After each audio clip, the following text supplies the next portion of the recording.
ask you this. How many of you guys have been at the mall or at work or at some point during the week and you're in the middle of your day and you just start going to catch you? Ruben came up to me the other day. He's like, I was at Walmart and I just start whistling the tune. It's pretty awesome.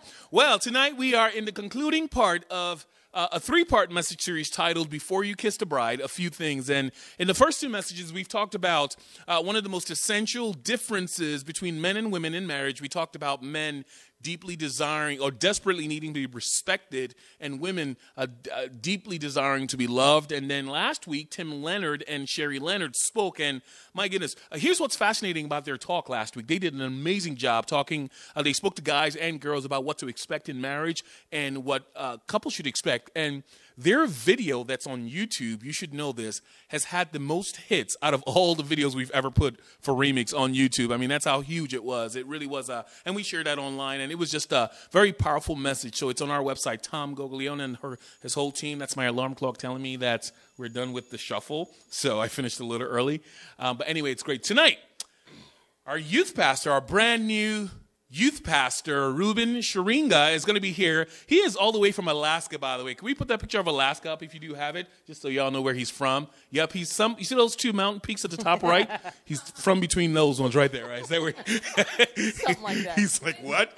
I went to William Patterson he come to me. I went to go speak there, and I was talking about where I work and him. And I spent almost 10 minutes explaining to the people that he's from Canada. And halfway through, I'm like, wait a minute, you're not from Canada. You're from Alaska. So sorry, he is from Alaska.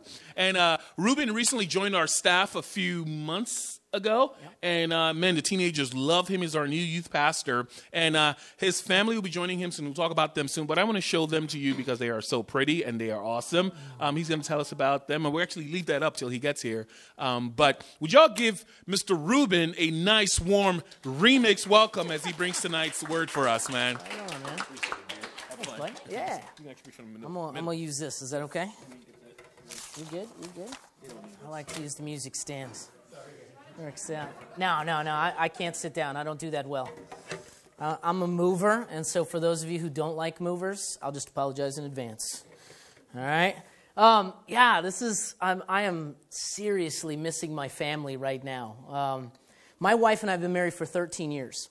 And in 13 years, we have never been apart longer than 10 days, which is phenomenal, especially in Alaska. Alaska, huge military base up there. It's probably about a third of our community is military. So we got a lot of influx of military. So I would never go up there and say, oh, man, I've been away from my family for a month and a half. It's terrible. I would never say that because most of them would punch me and be like, dude, I was away for 18 months, shut up. And so, but I am seriously missing my family, and they were supposed to be here in 2 weeks, and some complications arose, so keep them in your prayers. My wife's boss actually was in a plane accident and barely survived. He's broke just about everything in his body. Broke both his hips, crushed his pelvis, broke both of his ankles, his cheek, his nose. It was nasty. So she's going to hang up there, and she's kind of the office manager, and so she was like, I don't know. I kind of disagreed with it to some, but, this guy's not a believer. And so we've been working on him and witnessing to him forever. And so who knows, maybe God is going to use this to draw him to Christ. That's our prayer. So just keep them in your prayers. But I'm pretty biased, but my kids are really cute, aren't they? Yeah, I'm pretty biased.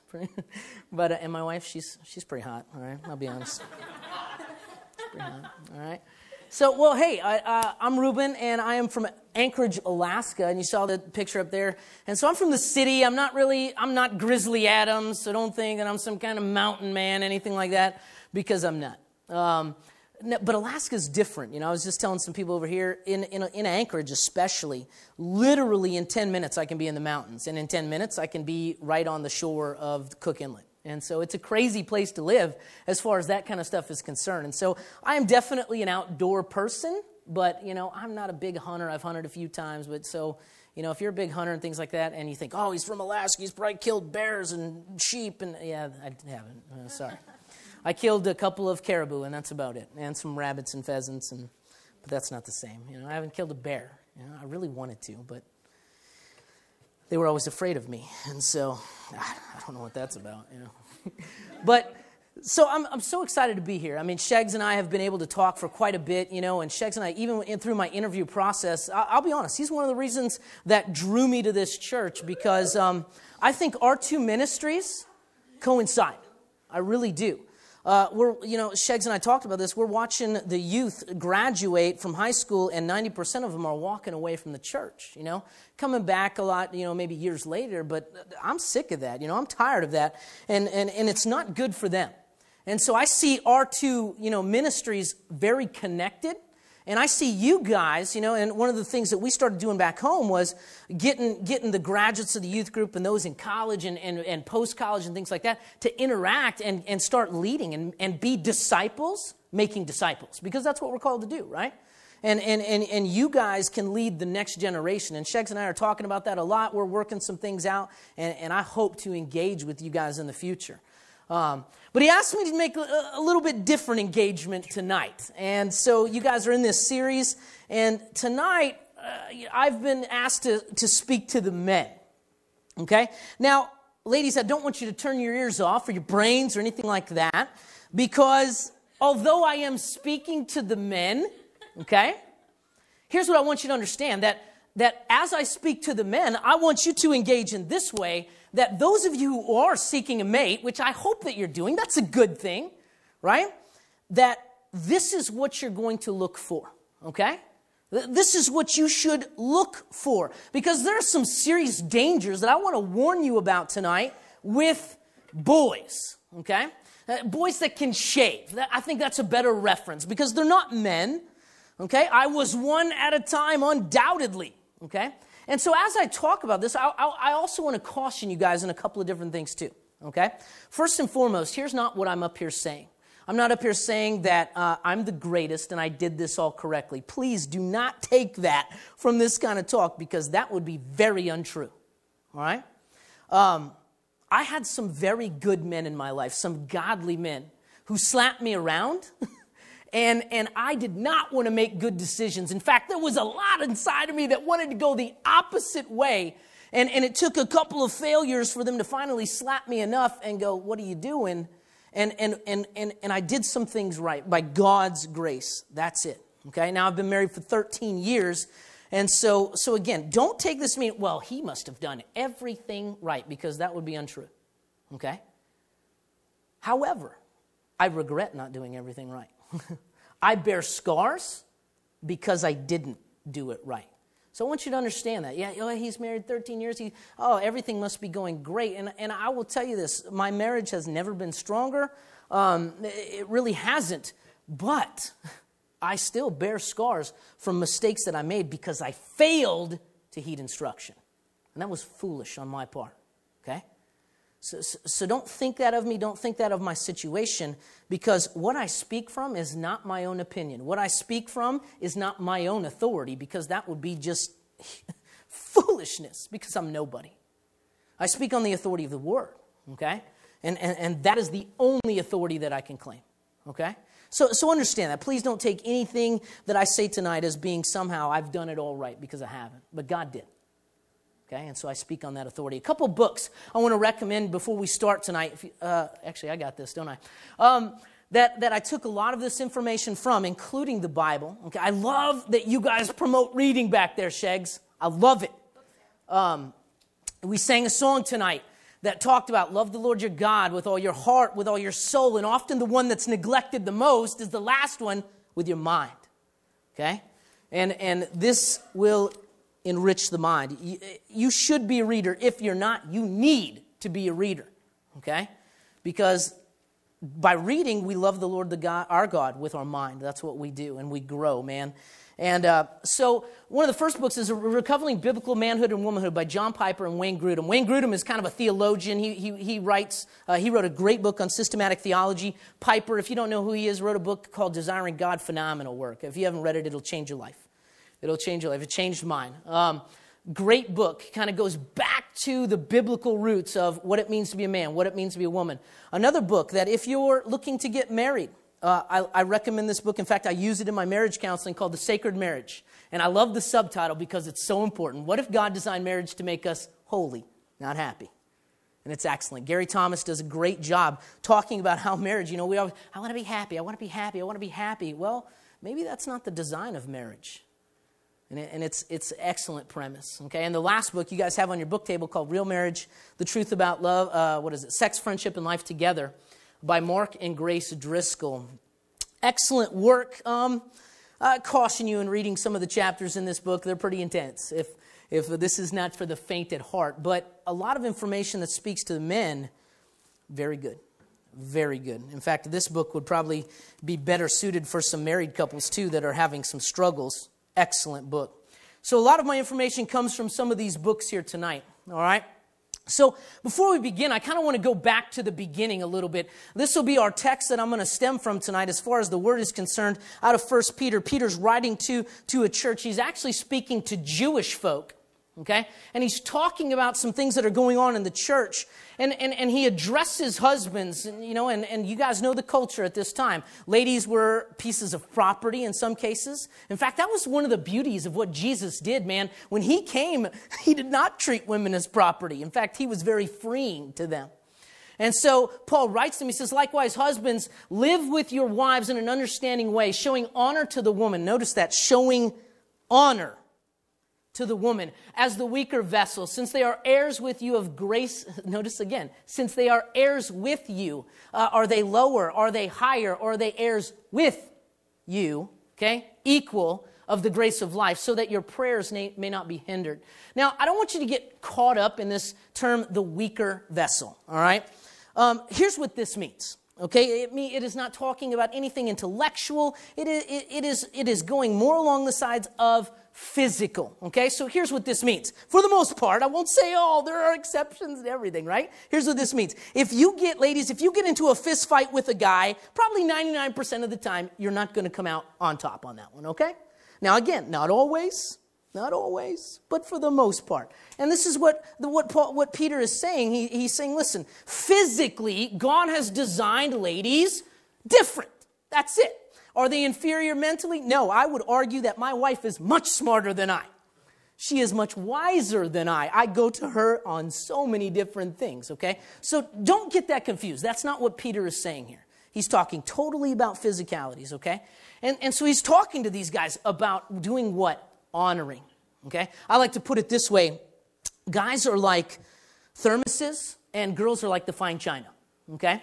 Because the thermos, you take it and you can throw it on the ground. You can kick it under the car and run it over, and it's going to be all right, But the lady is in the china cabinet. She's in a place of honor, okay?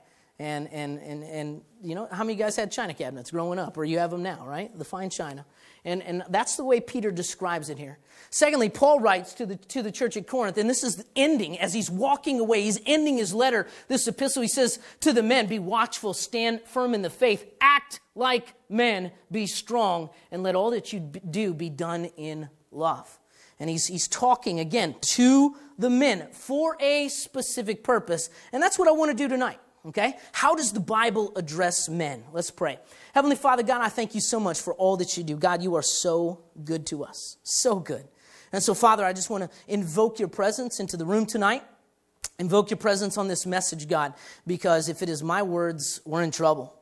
And so, God, I pray that you set me aside and that you speak through me, God, for your glory. In Christ's name I pray. Amen. So real quick, I want to go back to the beginning, okay? Let's go back to Genesis chapter 1, verses 1 through 3, because we need to know our history, don't we? We need to understand what marriage is. If we're going to talk about men and marriage, we need to get what it is. And so I want to do a quick review. So number one will be know your history. Let's look at Adam. First and foremost, marriage is a covenant. And so we look at the very first marriage. One of the things about being a youth pastor that I love the most, especially in the recent years, is now I've been a youth pastor long enough that I get to do weddings.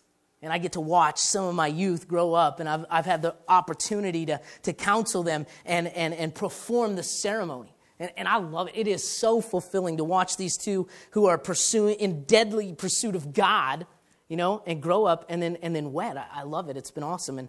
And one of the ways I describe it is, God walked Eve down the aisle, right to Adam, right? And he gives her over and he performs this first marriage ceremony in the Garden of Eden. Couldn't be a more beautiful setting, right, ladies? I mean, That doesn't get any better than that, right? God performs the marriage, and we see God pronounce it as a covenant, right? It's not recreation, okay? It's not for fun. And one of the ways I like to describe it is this way, because it's so insane. We spend so much money on that first day, don't we? So some of these weddings that I have seen, and I got TV and you watch reality television, you watch these people spend 25, 50 grand on these weddings on this day that they deem so important, when ironically, it's not the first day of your marriage that's important, it's the last. The last day of your marriage is the most important day, is it not? How does it end? Because day one is easy. 50 years, that's hard. That's hard. And I just find the irony in that. And you see God walk these down, and he calls it a covenant, okay? And for some reason, and I am not going to even try to begin to explain this, God takes Adam, okay, and he makes him the head. Okay, now don't ask me why, because I don't know. I don't know. All I know that he does this. He does not do this because, again, men are superior in any way other than maybe, physically built and designed stronger. But there are a lot of setbacks that come with that, But God pronounces him the head. Again, I'm not going to argue that. It just is. All right? It is. And he gives him responsibility for wife and family. And you can search the scriptures. I've got several up here. We're not going to go into all of them because I need to go quick. Okay? But he pronounces him as the head. You guys know this, right? So God has this first marriage. It goes off. He puts him in the garden to work. Okay? Now the curse brings work hard, but he put him in the garden to work, and they go out. And you guys know what happens. They fall, okay? Adam and Eve sin, okay? They both sin. They're both at fault. They're both cursed. But as God enters the garden after the sin, what does he do? Who does he call for? Does he call for Eve? No. He says, Adam, where are you? Interesting thing that God says there. Where are you? Does God know where he is? Of course he does. He's God. It's more of a philosophical question asking Adam in life, where are you at right now, Adam? What did you do? And he asks him secondly because he wants Adam to be responsible, to own up. Where are you, Adam? Tell me. And what does Adam do? It's our fault, right? Like a good man, right? A good man. Well, here's the thing. Adam, if you look at the scriptures, and he was right there with her. While she was being deceived by the serpent, he did nothing. And we're going to talk a little bit about that later on. So they fall. They're kicked out of the garden. They're cursed. Their marriage is cursed. Okay? That's part of the curse. And God says, listen, not only is your marriage cursed, but listen, as a man, you guys have been talking about respect, right? Man is to, he wants respect. That's our greatest need. So true. And God tells us that the curse, as part of the curse, man, you're going to have to, that respect from your wife, that respect from ladies is going to come hard. It's going to come hard. And so from that point on, we are cursed. And like our father Adam, our mother Eve, we too are sinners, right? And so we need to get that. We need to understand that. As men, we need to get that. Because oftentimes I think we start with false presuppositions, and we can't do that if we're going to come out with the right answer, right? If we start with false foundations, it's not possible to come up with the right answer. So we as men are sinners, okay? We sin just like our father Adam, all right? And that's why we need to start out with this presupposition that we are sinners. Now, sin is committed in two ways, omission and commission. A lot of times, commission is easy. We want to look at people who sin, and they're out, these are guys out breaking commandments. That's what they're doing, okay? They're not hiding it. It's all over their Facebook. Everybody knows. They don't care, okay? Everybody knows. And so a lot of times in the Christian realm, in our culture, the Christian church culture, we look at those guys, those are the real sinners. The prodigal sons, those are the real sinners. But we don't look at the other son. We studied this just recently, right, with Pastor Armin, who is also in sin. And his sin is omission because he doesn't do anything. The father says, hey, come in, rejoice with your brother. And he says, no. No, I'm not going to do that. And so we need to understand these two lines of sin because this gives us proper suppositions to which we can launch from, okay? And so as guys striving, hopefully, to be married, because again, this is something that God pronounces as good. He deemed it as good. And in fact, he said everything was good except one thing. When he created man, he said, it's not good that he's alone. It's not good that he's alone, okay? So marriage is great. Understand that, okay? But marriage done God's way is great. Any other way, it's not good. Okay? So guys, as you look to propel yourself into this position, I want to caution you. And so I want to start out with things that we should look for that we should not do. What does the Bible warn us against based on these presuppositions, okay? As far as what can we avoid. All right, let me put some of this stuff up here that I've already said, sorry. Okay? Because these areas will lead us to false things. Now, here's what these two things do. They lead us in two different directions as guys. Now, again, ladies, as I say this is what you're looking to avoid. All right? So, guys, as I talk to them, you're listening on, listen, which one do you identify with? That's your job. And here's the thing. Don't sit out there and go, well, none of those are me, because you're a liar, okay? All right? You're a liar. This is me. This is out of the, Jesus is about the only one that can say that's not me, That's it. So I want you to look at this, identify yourself with this person, and seek to be stronger, okay? Seek to get out of it. Ladies, you look at this and stay away from it. Stay away from it, okay? So these two ideas lead us in two different directions. They lead us into chauvinism, pride, okay? Or they lead us into cowardice, cowards. And men oftentimes fall in these two categories. You're a chauvinist or you're a coward. So today I want to look first of all at the chauvinist, okay? Because when we look at these two areas, they give us false ideas of masculinity, false ideas of manhood, okay? So first let's look at the chauvinistic side, and I want to point out 4 different guys on the chauvinism side, okay? First guy I want to look at is no sissy stuff Sam, right? And this is the chauvinist guy, and he kind of looks at the world this way. I'm not a woman, and whatever women do, I'm not going to do, right? So if women hug, I don't hug. If women cry, I don't cry. If women pick flowers and, run barefoot through the field, yeah, you should never do that anyway as a guy, okay? No, all right? Okay?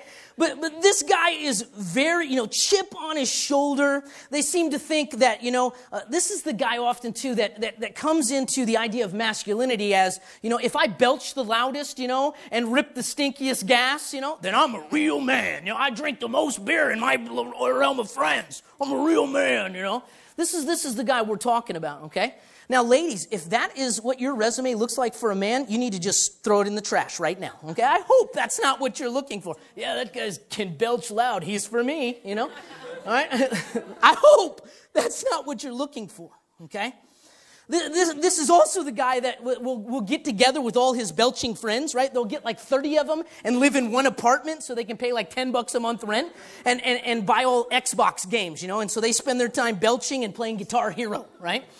Okay, and this is their idea of masculinity. Unfortunately, this is fathers nowadays. This is fathers, okay? These are not men. These are not men. Ladies, I want to caution you, okay? Guys, these are not men. Number 2 is success and status steward. This is the guy whose view of masculinity is everything he owns. Okay? What are my possessions? My job is a huge thing. How much money I make, huge thing. I have a buddy down in Florida, and his wife is big into Mary Kay, and she's superstar.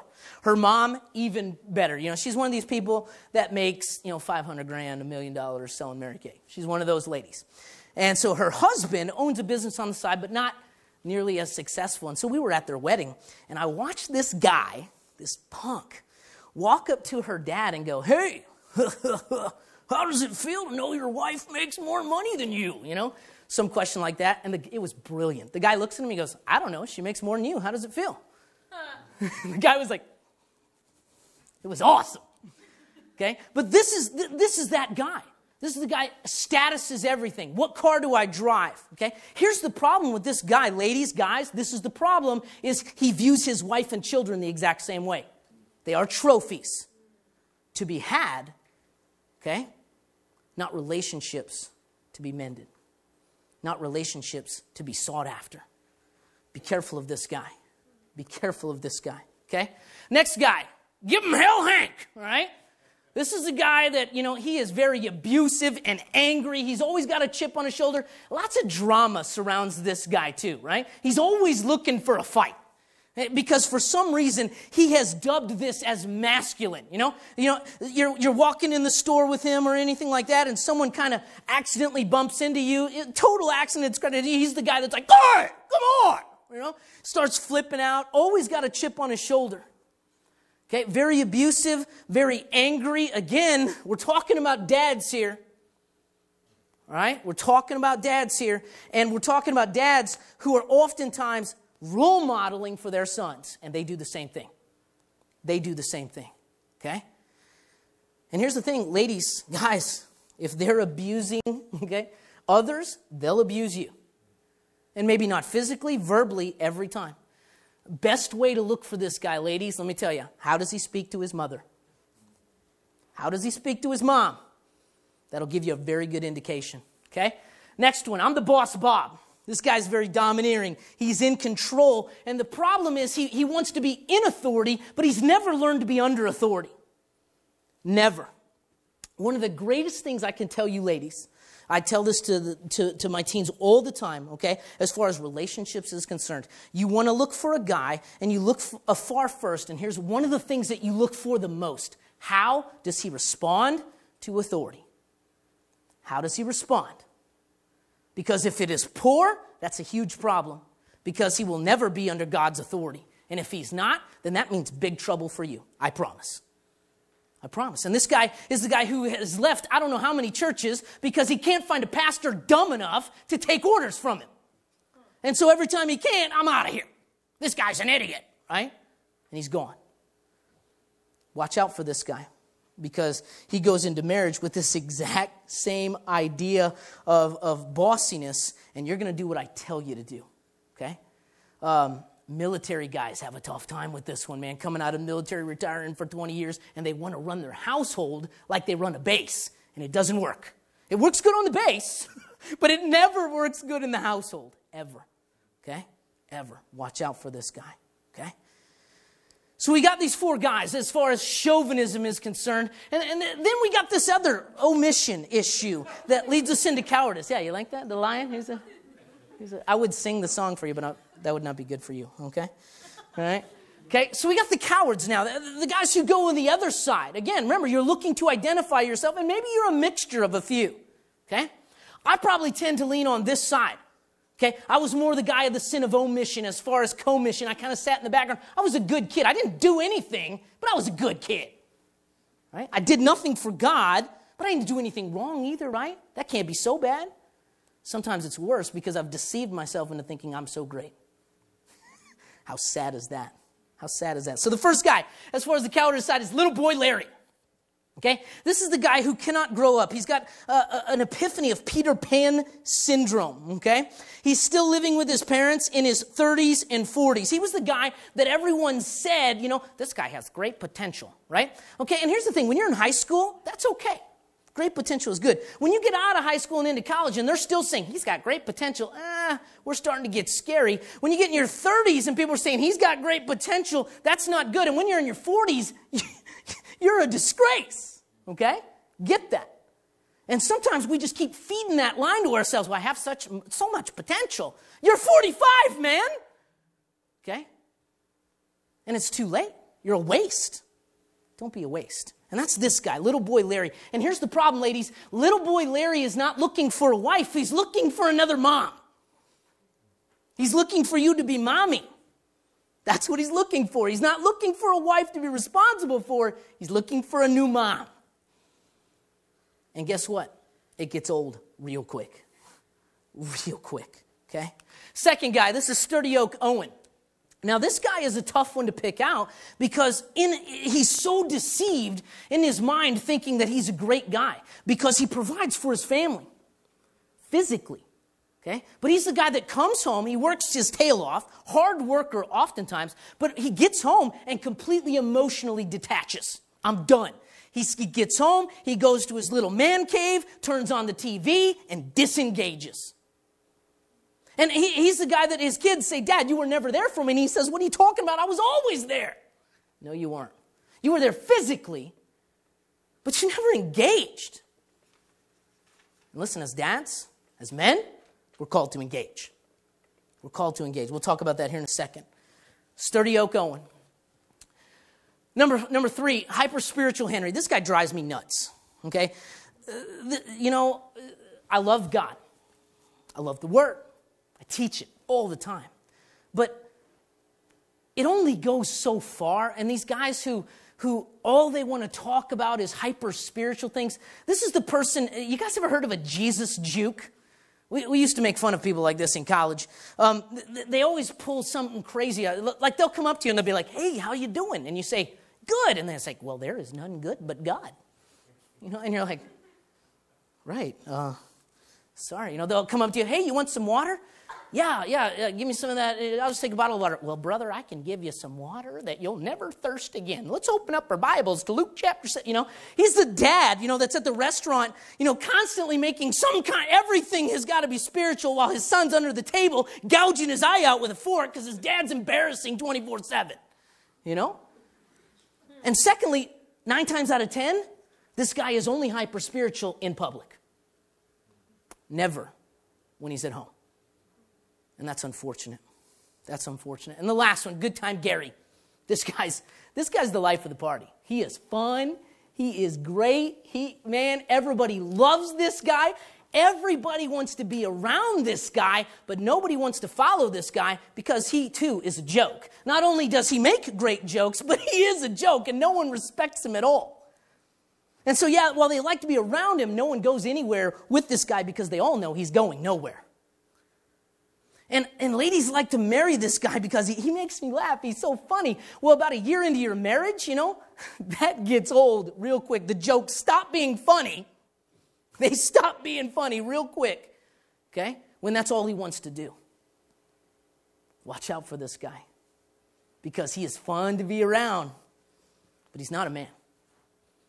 He's not a man. So I want you to be careful, guys, as we look at these things. Hold on, sorry, I lost my place in my notes.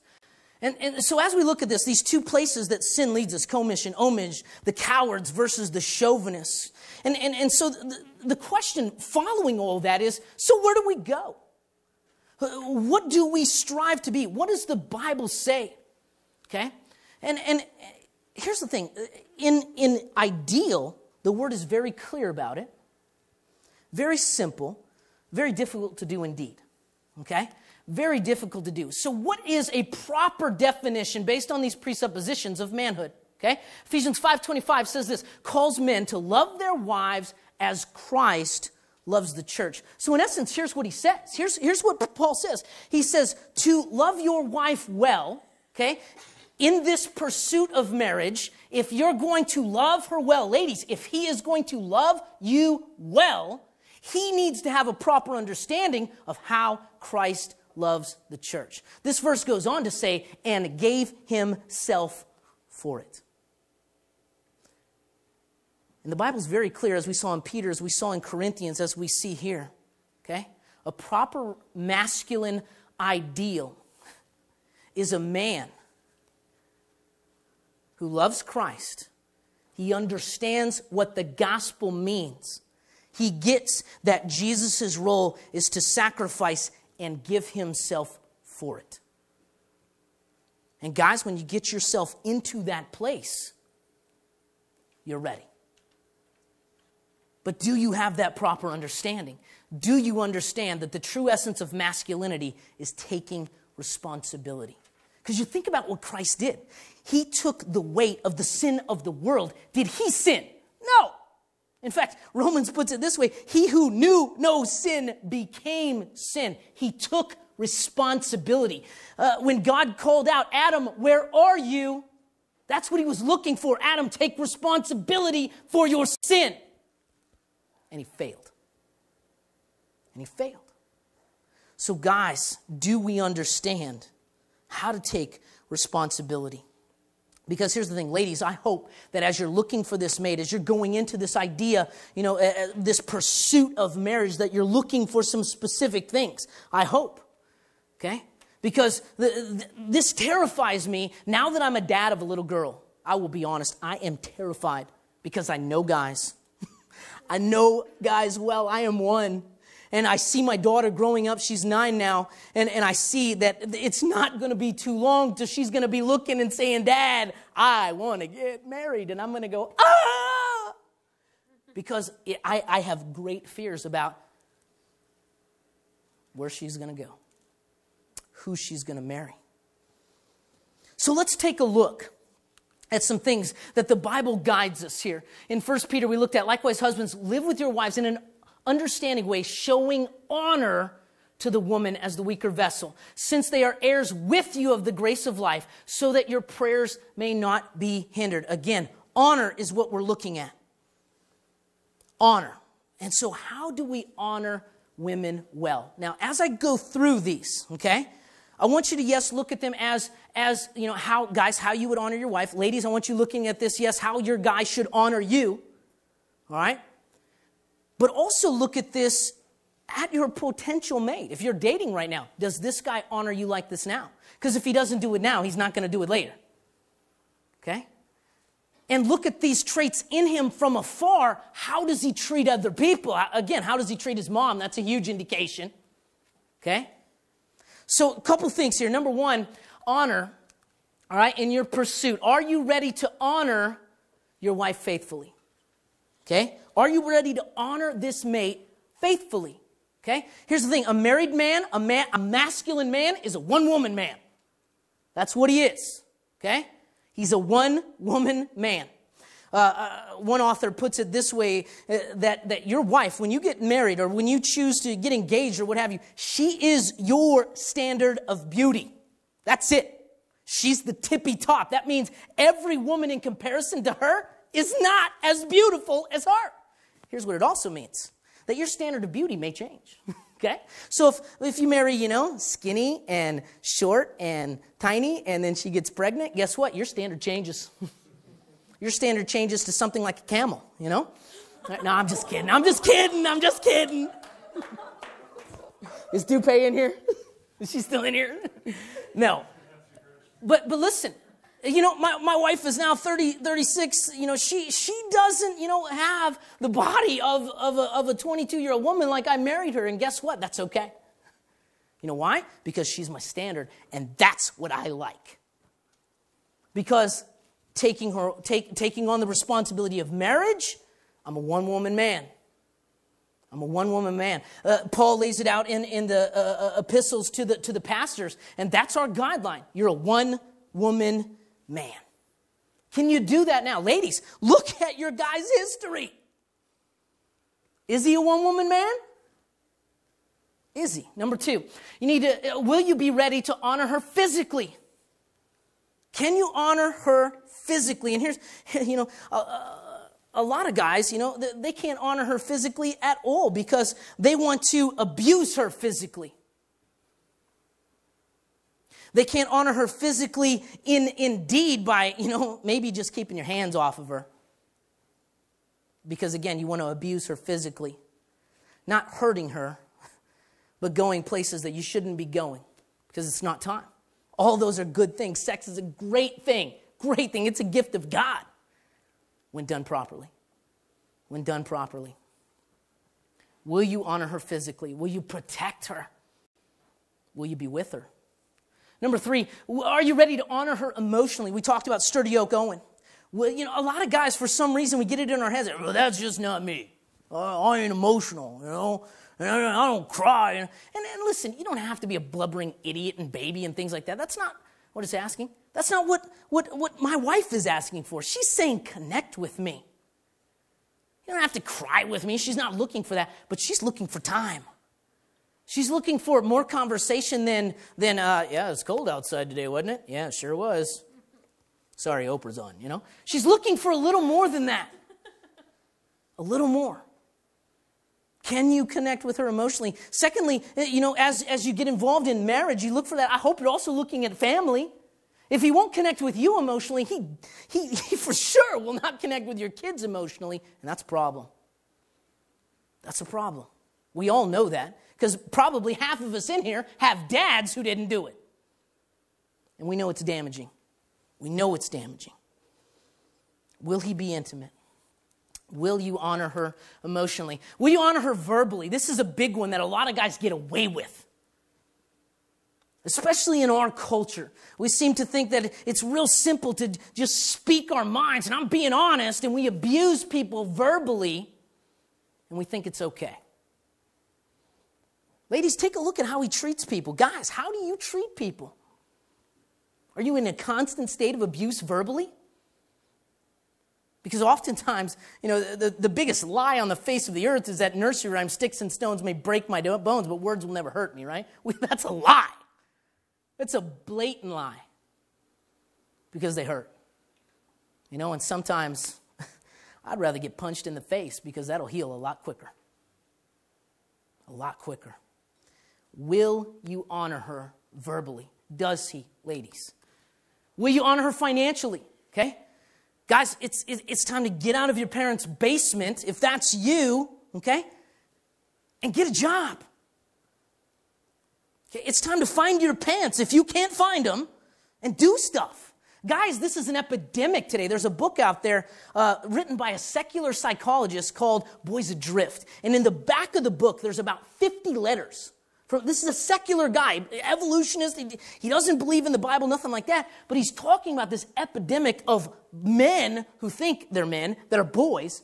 And there's 50 letters in the back from women, wives of these guys, going, this is crazy. I mean, we can look in here, and unfortunately, we can see certain things. Okay? There's about between 11 and 13 million more Christian women than there are guys. Look at this room. Look at this room. Because guys have disengaged. Disengaged. And being a Christian is not masculine. Not masculine. Ladies, I hope that you're not going to settle. Okay? Not going to settle. Can he honor you financially? Now, does this mean you got to be Donald Trump? No, that's not what I'm saying. Okay? Meet needs, not wants. That's not the same thing. Not the same thing. In fact, Paul puts it this way. He says, a man that cannot provide for his family is worse than the unbeliever, than the infidel. Worse. That's worse. Can you provide? Will you honor her practically? Christ, what did he do for the church? He served the church. That's what he did. He came as a servant to serve. Okay? Now, ladies, this does not mean that this guy is your whipping boy, right? That's not what he is. But does he serve you? Look at a lot. Man, selfishness is something that is looked at as an attribute as opposed to something that's negative, isn't it? In our culture, we push this. Yeah, it's all about you. It's all, the iPad, the iMac, the iCar, right? Everything's about you. And we can't understand why people are so selfish. It makes sense, right? And marriages are falling apart because of it. Look at him. Is he selfish? That's going to be a problem. I promise you that. If he's not serving you now, he won't do it later. Honor her parentally. I hope that you're looking at this guy, ladies, as dad coming up. Okay? Nothing wrong with that. All right? What kind of dad would he be? What kind of dad? Because, guys, listen to this. As you honor her parentally, here's what I mean in preparation for yourself. I don't care how you want to word this, how you want to phrase this. This is 100% true. When you become a dad, you are now the primary Bible teacher in your home. That is scripturally your job. It's not mine as the youth pastor. It's not any of these elementary teachers, whatever. That is not their primary job. My job is to come alongside you as dad and mom, not the other way around. And a lot of times we just kick kids into church and go, teach my kid about the Bible. And yet they don't see anything at home. And we wonder why they're walking away. Because God is very clear in his word. We, the guys, the dads, your primary Bible teacher. Well, I'm not good at a teacher. I don't care. That's not an excuse. And if you can't talk to your kids about the Bible, that's a serious problem. Serious problem. What kind of dad is he going to be? And the last one. Will you honor her spiritually? Again, going back to Genesis, we are the head. God gave us that role. Again, I don't know why, but he gave us that role. Will he lead you spiritually? Does he guide your family spiritually? Do you see that in him now? Is he pushing you towards Christ or away? Does your relationship, are you attracted to the Christ in him? Or is it there at all? Because if it's not there now, again, you got issues. You got issues coming. And ladies, I know out there sometimes it seems like, man, I'm going to be alone forever, and that's a terrible thought, okay? And I would agree with you. But let me tell you a worse one. Marrying a boy. I promise you. Worse one. Because a lot of boys come out, and not only do they mess themselves up, but they mess up their wives and their kids too. Way worse than being alone. I promise. Talk to too many people who have done it. So let's look at, real quick, as we close. What are some of the consequences here? I want you to look at this, guys, because this is important. Look at how Peter ends this. Since they are heirs with you of the grace of life, so that your prayers may not be hindered. Look at how Paul throws that in there. He says there is a consequence to you not honoring your wife. So ladies, understand that you got a guy who's not honoring you now. He's not going to honor you later. Guys, if you're not honoring your lady now, you're not going to honor her later. And if you don't honor your wife, God says there's consequence. If your relationship is not right with her, then your and I relationship, God and you, it's not right either. So don't come asking me for anything until you get that right. That's the warning Peter gives him. Some of these dads, I talk to them all the time. You want to know why God's not honoring you? Because you treat your wife like crap. That's why. So last question. Are you man enough to act like a man? Ladies, are you strong enough to find a man? Because it's hard. I get that. I get that. We can look around this room and see, and guys, I'm not demeaning you. I hope you understand that. But it's unfortunate that this room's not packed out with guys. It's unfortunate. But you're here, right? You're here. Are you man enough to act like a man? Are you? I pray that you are. And if you're not, if you look at some of these things that I brought up tonight and you go, man, that is me. Here's the good news. Repent. Repent. There's always time. God is so gracious with that, isn't he? Thank God for that, because we all need it. We all need it. And so I pray, ladies, guys in here, the ladies as you search, guys as you pursue, that you're man enough to act like a man. And not what the world says masculinity is, but what God says.